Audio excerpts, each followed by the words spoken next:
Welcome back, David Icke, Dot Connector. We'll get straight into it, David.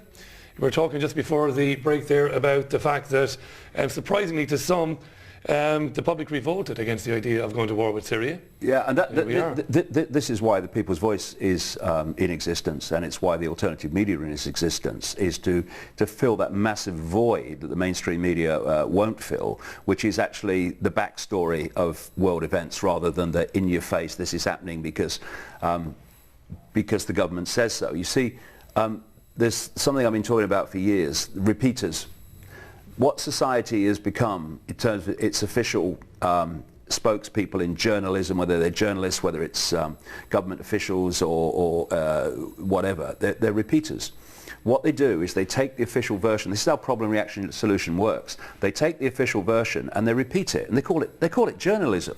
Now, problem reaction solution would never work if we had real journalism, if the People's Voice version of journalism was widespread, because as soon as the government or whatever authority it is says this is what's happened and this is why it's happened, this is who's to blame, a real journalistic community would say, okay, let's have a look at this. Let's investigate this. Let's see if this version of events from the authorities actually stands up. And they'd find that it doesn't. Invariably, almost every time doesn't stand up. So instead of the official version going to the public undiluted to get the reaction of do something, okay, we'll do what we're always going to do, yeah.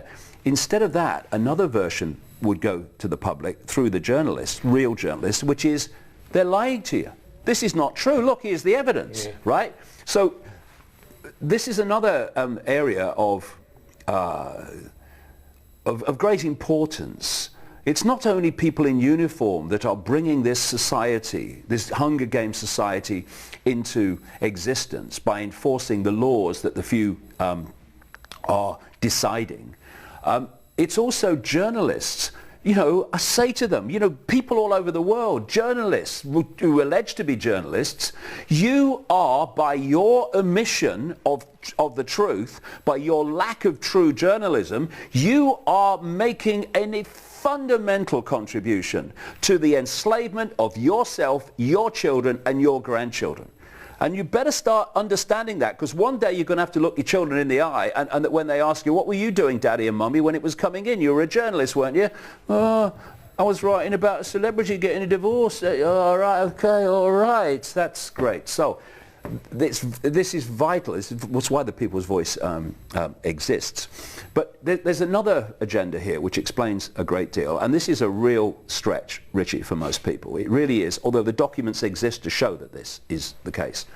There is a massive, massive agenda for a fundamental cull of the human population. From the point of view of this spider, the human population is too big and they want it smaller so it's more easily controllable. And it's not that people are just going to drop over in masses, you know, in the same moment. It's cumulative. And this is why we have genetically modified food, which is genetically modifying us. This is why we have poison in the water, like fluoride and other stuff that I'm sure is in there. Thankfully, it's on the retreat, though, fluoride. Thankfully, it looks to be anyway. Well, in some parts of the world, you know, in most parts of the world it isn't, but in some part of the world it is, and this is more encouragement, where this massive effort to get this information circulating has reached the point where it is starting. It is starting. Humanity is kind of starting to come out of its slumber, out of its mind-controlled state, because that's what it's been in. And it's starting to see what it couldn't see before, and therefore it is very, very, very encouraging. And this is why, or one reason why, there are others, why the atmosphere is being so irradiated. And when they're selling you something that is designed to harm you, then they have to give you a benefit. So they'll give you a mobile phone. And you can now call anybody. Oh, it's great, you can call anyone anytime. You know, and it's like one of those again. Deep breath, take a look at it again. That is working on microwave frequencies. Your brain is here, your ear is next to it.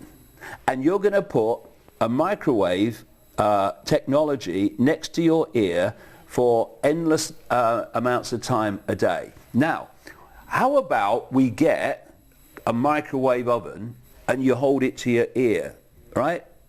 For hold it to your ear for even 20 minutes. What do you think? Oh no, that'd be yes. Give us a call, because that's what you're doing, right? And why would they pick one of the most dangerous parts of the electromagnetic spectrum to communicate through technology that people are putting to their ears? And that's all part of the control system as well, because anything that has smart in front of it is part of this surveillance control system. Smartphones, smart TVs, which can actually see. We saw that this week, didn't exactly. we? Yeah. That's Orwell's telescreens. Smart meters. What are smart meters doing? They are creating. People are saying, well, this Wi-Fi, it seems it's dangerous. Yeah. What is a smart meter? It is creating yet another, in effect, Wi-Fi radiation field in your home. And not only is it sending back information from your home, it's actually sending stuff the other way on in the frequency band of human brainwave activity, so that it can actually implant information into your head, which you then think is your own thoughts and your own perceptions. This is not far-fetched.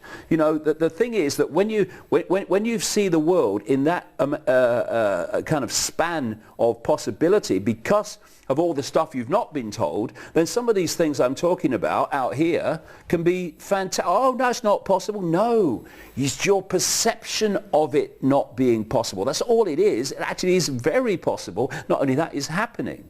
And so you have vaccinations. What is that doing? We all did. That is purely destroying the human immune system at the very time it is in the process of being formed.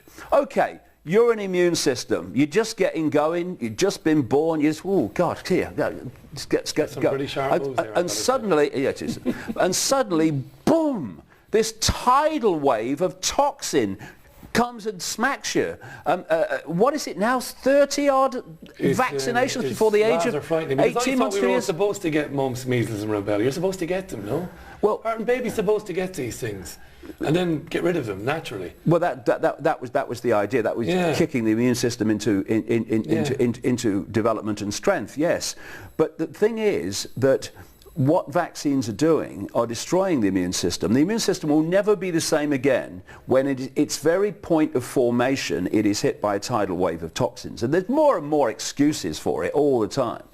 Well, we've got a vaccine for this, we've got a vaccine for that, vaccine for the other. Just invent diseases like attention deficit disorder so that they can give pills to young kids to change their bloody mind, Stop acting like a child. Yeah. So it's it's all connected. All the ways that our children are being drugged.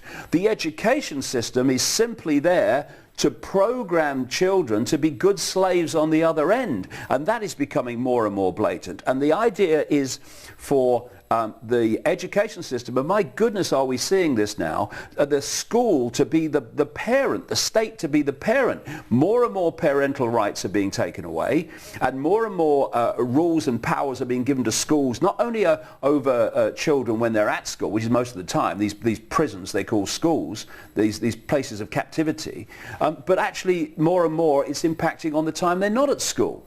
And so when you look at world events, you are looking at this agenda unfolding. Now, don't start me. Climate change. Climate change is one of the most monumental, blatant lies. You remember when temperature started to go up because of the sun cycle, you notice that they never mention the sun when they're talking about temperatures. Do you think the sun might have an effect on temperature? What do you think? Oh, I don't know. Well, I've never thought about that one. No, my computer program tells me it's so-and-so, it's CO2. Right, yeah, so rubbish in, rubbish out, computer programs, you get that? Yeah. The idea of the sun is not fundamental to the temperature is insane. Of course it is. Anyway, what they've done is when the temperatures were going up, oh, it's global warming. And then there's Al Gore. He's wheeled out to be the front man. He's got a carbon footprint the size of Godzilla, he has. And it starts dictating... Wouldn't he, with limousines and planes and everything else, yeah. And anyway, he comes out as the front man, and global warming. And then suddenly the temperatures weren't playing ball. They stopped, and they started to go down a bit. And now, they've held steady since 1997. We're in 2013. Global warming, so what did they do? They changed it to climate change. Well, global warming won't stand up because climate change, good one. And what they're doing is they're justifying, this is where the green movement has been caught on the line, hook, line and bloody sinker, buying this nonsense for various reasons.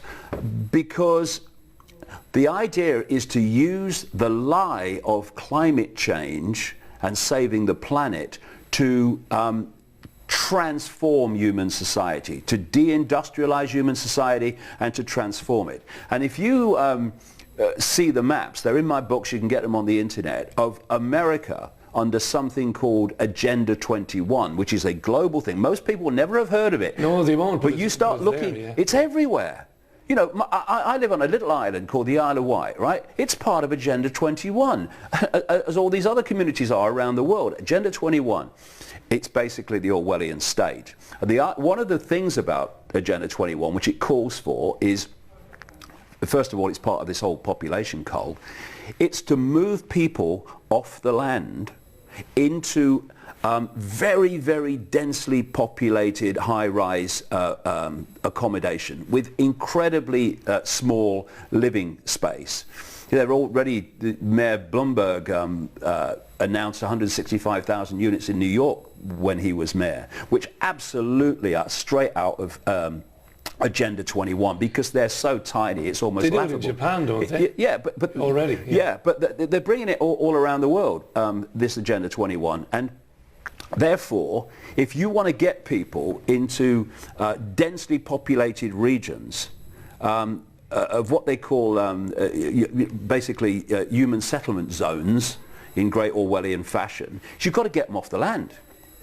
You've got to get them away from the land. So in America, for instance, the Environmental Protection Agency, which is actually a tyranny, they go around with guns and looking like the military. They are introducing more and more laws to make it impossible for small farmers and family farmers and privately owned farmers to survive. It's happening in this country. Just a small business is being constantly targeted with red tape and bureaucracy to make it and taxation to make it impossible for them to survive, because the idea is all the corporations run all that stuff. There's no small business in the Hunger Games society they want.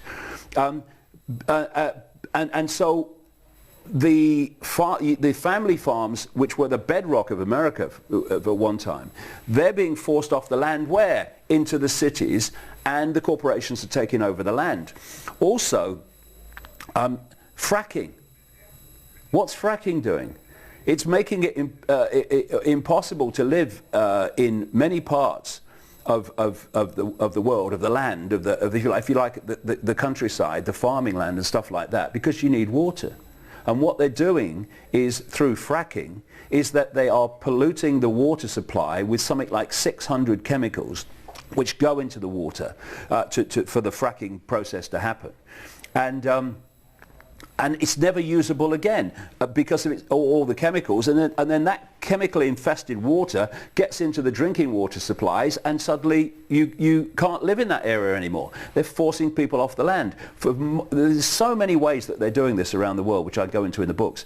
But that is like an overview of where the agenda's taken us, the structure that allows it, the techniques of mass manipulation to take us there, and putting into context of things happening in the world which clearly are part of that pattern. And we'll pick up on that as we go through the weeks. It's really fascinating stuff, David. Thanks for that. That's brilliant.